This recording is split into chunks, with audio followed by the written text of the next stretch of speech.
by the way, hits a nice sleep dart.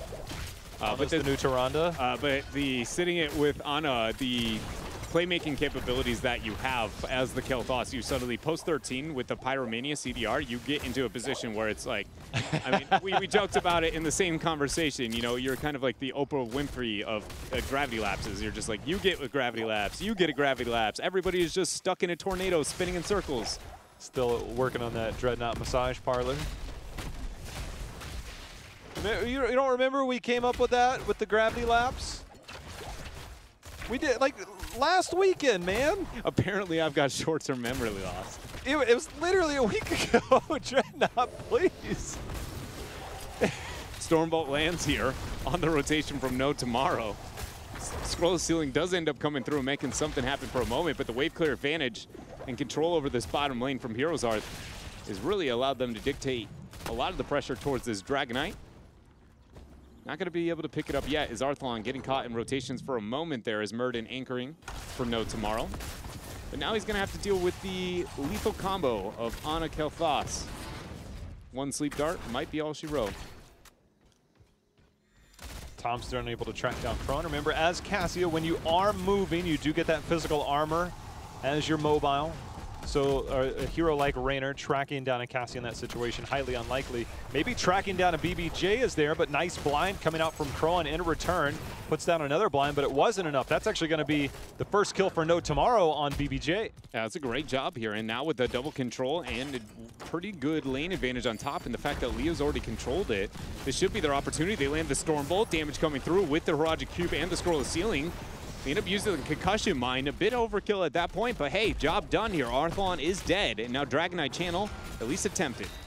They should be able to get this. Dahaka's being zoned out up at the top. Ishbu's the only thing that stands in their way. Getting the reset, but not in time is that Fire Stomp coming down. That's why we got the flip over to get that reset. Not able to bait that DK directly to the wall, so he's going to get the boot.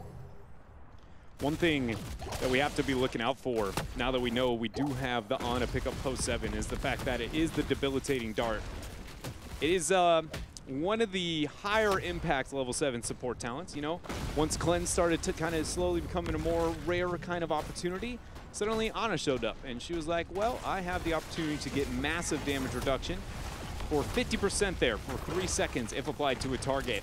Heroes like Raynor really suffer when applied proper. There's the gravity lapse hitting for Arthlon. This tower about to fall. Net's level 10 here for No Tomorrow, amassing almost a full level lead behind a couple of recent kills and that DK. So No Tomorrow, they are finding a way to get an advantage in this game. It's not going to be for long as HeroesHearth halfway to level 10, but maybe just a moment to catch their breath and figure out their next few steps as they look towards the camps. No Tomorrow has been able to make a lot happen through this laning, again, due to the back end of the draft with the double wave clear pickup for themselves in the Leo Junkrat, and they have made their rotations effective.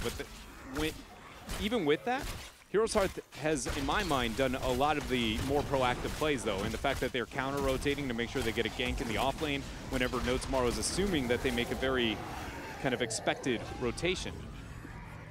And so I can't help but feel like, though No Tomorrow has gotten quite a bit, and I feel like their comp caters toward it, there's just this element inside of me that just goes, I'm just waiting for HeroesHearth to go, time to team fight, though, and suddenly this game looks very different. Wondered whether we would get the ball lightning with that slow from the lightning breath. Instead, it will be the Valkyrie trying to get that single target isolation. Kel'Thas, not yet locked in the Pyroblast. It seems extremely likely given the build and the nano boost. There has been some play. The one thing for folks that may be newer, and hold on, we've got a team fight here. There's going to be the flip over the root onto Hami when he's met there as Dahaka coming through, and Pyroblast onto Jay Shrite. Almost 100 to 0. But for Kel'Thas, people have to understand, and even despite that 13, but that cooldown reduction you mentioned at 13, Kel'Thas post 13 and 16 becomes such a dominant hero. Yeah. In team fights, he makes deathballing, clumping terrifying. Yeah. A lot of supports just have to play completely different, even into just the Kel'Thas, excuse me, into the later stages, especially if you're a Kharazim. Ever gotten chain bombed and then decide, hey, let's clump on me, boys? You guys need heals? Turns out Kel'Thas wins that war. Bottom shrine control here for HeroesHearth as they keep up the 4-man siege. Dahaka, Leo trade-off still going in favor of Leoric. Only going to continue to do so as the game scales. Arthaline recently did complete his Mana Addict, so now he gets a shield equivalent to his mana, so that does help him survive in team fights, which is why we saw Crowan. It's an uncapped talent, so it continues to add, so the more globes you get, the higher the shield, but also the higher the mana pool. And so once you start to get to this level, as Kel'Thas, those early game struggles with mana are a distant memory at this point. Sleep Dart hits. Nobody in range for the follow-up yet. Stormball comes out there from Casa. Double Shrine control once again for No Tomorrow as they're rounding the 13 talents here. Not in prime position for a DK yet. Need to at least get this middle clear out and make sure that Leoric survives as Arthaline making his way up here towards Jhin.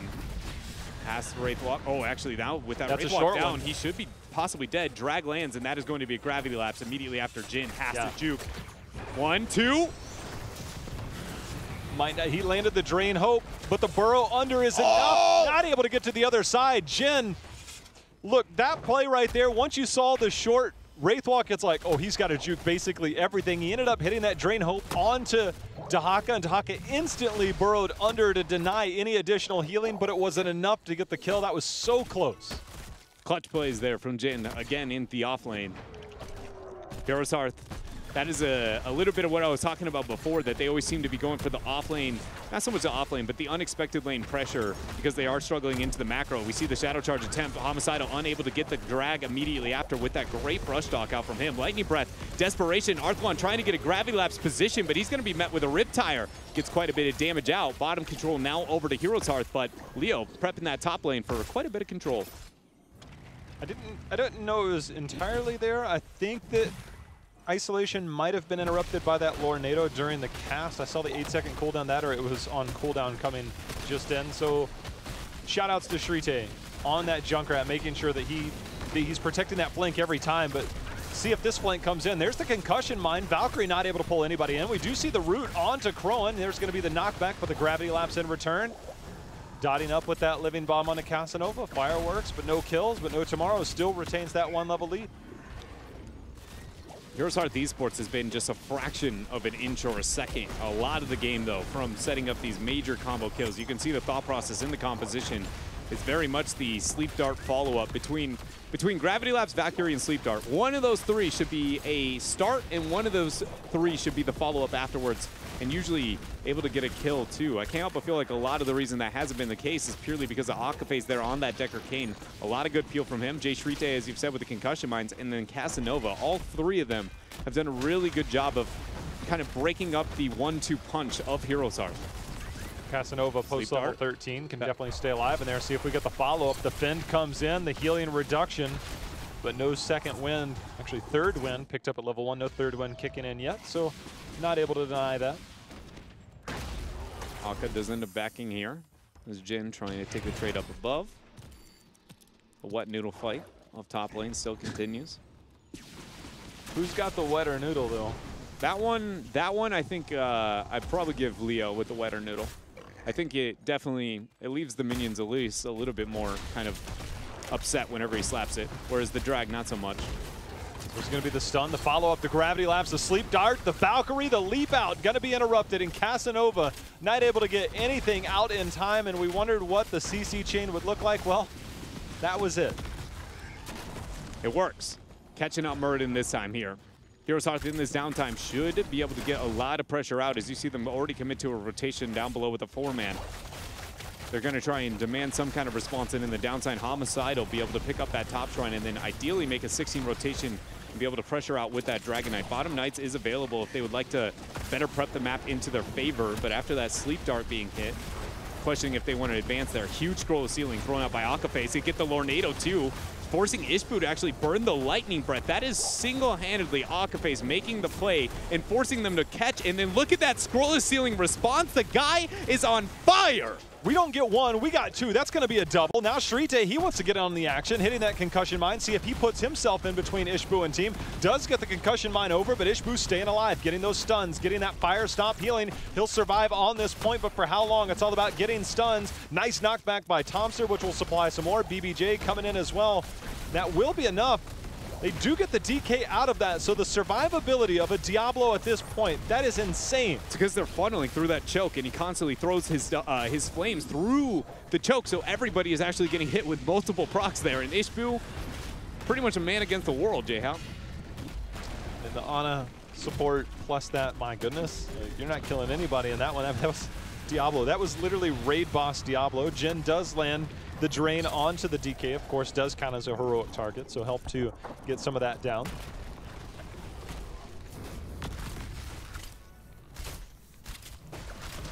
HeroesHearth a little bit behind into the macro for a couple of seconds here.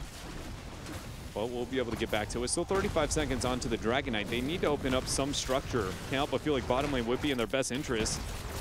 Combo comes out onto Casanova. We get the Valkyrie as well, along with the Pyroblast. All the damage coming through, but he keeps himself alive. Akaface with the heals. Third wind is going to be necessary, but he turns around with the Stormbolt to save Akaface. The teamwork here of No Tomorrow is why they've been able to hold on for so long, but can't last forever here, J-How, as Akaface goes down. He gets popped. Casanova in retreat. He is able to survive for now. Homicidal pops out of that DK. They will complete the fort takedown.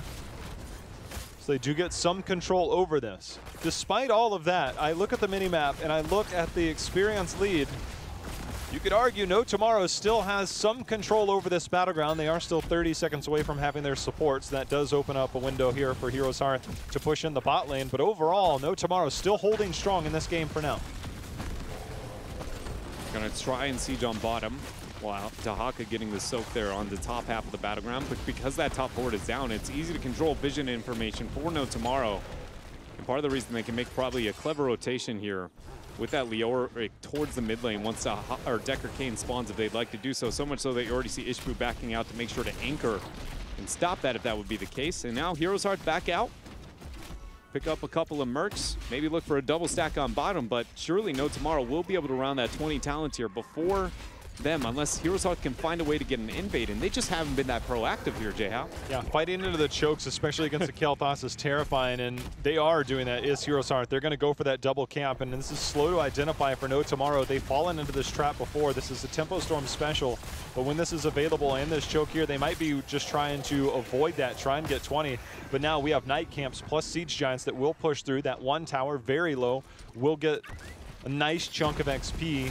See how long HeroesHearth sticks around here, because as long as Leo shows top dread, that just means that HeroesHearth can feel more and more comfortable, but Leo's starting to make his way down slowly. No Tomorrow is also in a great position to kind of set up for a lose-lose scenario over the next Dragon Knight phase, depending on what they want to do with Leoric's positioning. What they normally you would do is ideally he kind of sit up on the top half, bully it out, and keep anchoring to see where HeroesHearth goes. If HeroesHearth picks up bottom, you take top, rotate down, and control the rotations. If they end up coming up top, you provide that vision, you rotate to the bottom half, and then the rest of your four-man goes top, and you essentially just, again, play that kind of Ring of Rosy back and forth. That's part of the reason you see Crowan not immediately picking up top, is because nobody on HeroesHearth has actually shown this rotation for the past couple of seconds. And so they're trying to be like, hey, do you know where we actually are onto the battleground? Clever play here from HeroesHearth, but No Tomorrow seem to have gotten the upper hand. See if they try and make any type of backdoor cap.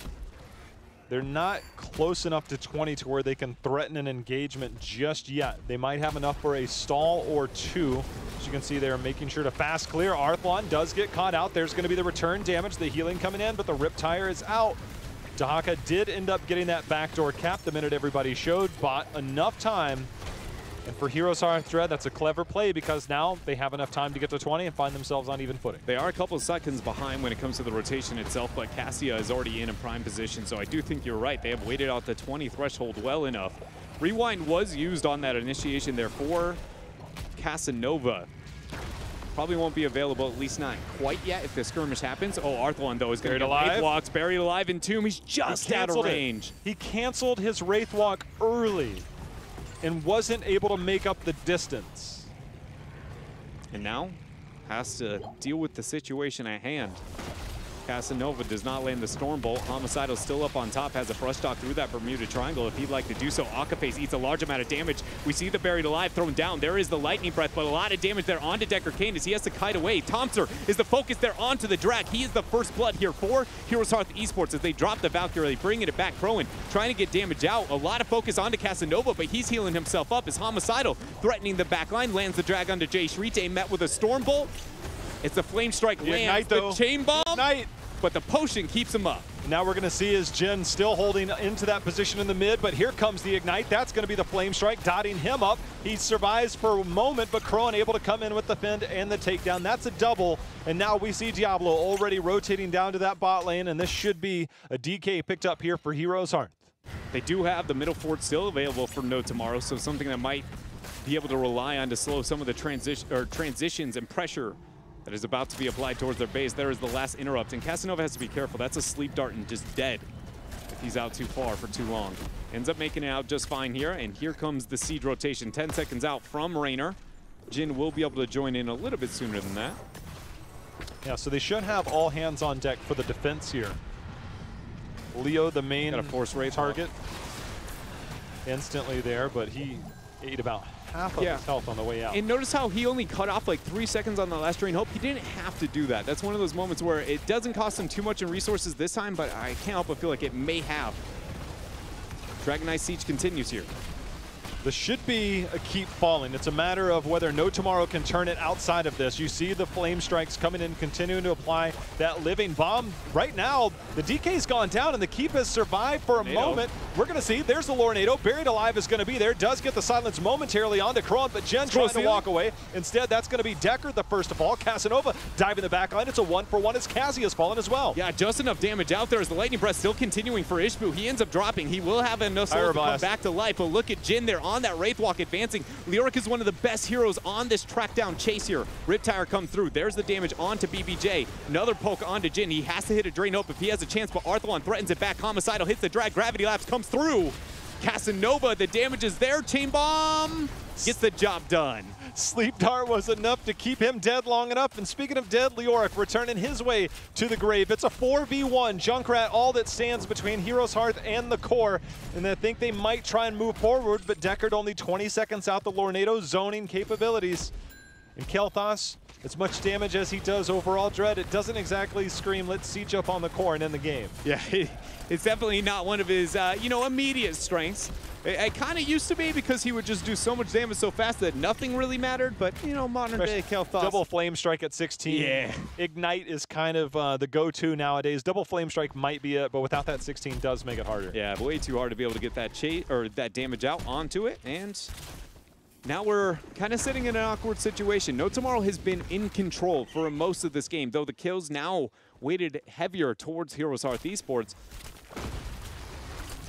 But structurally speaking, HeroesHearth now has far more with that keep pressure on the bottom half. So a lot of the laning advantages that No Tomorrow used to be able to rely on and really was able to kind of bully around HeroesHearth Esports are completely out the window.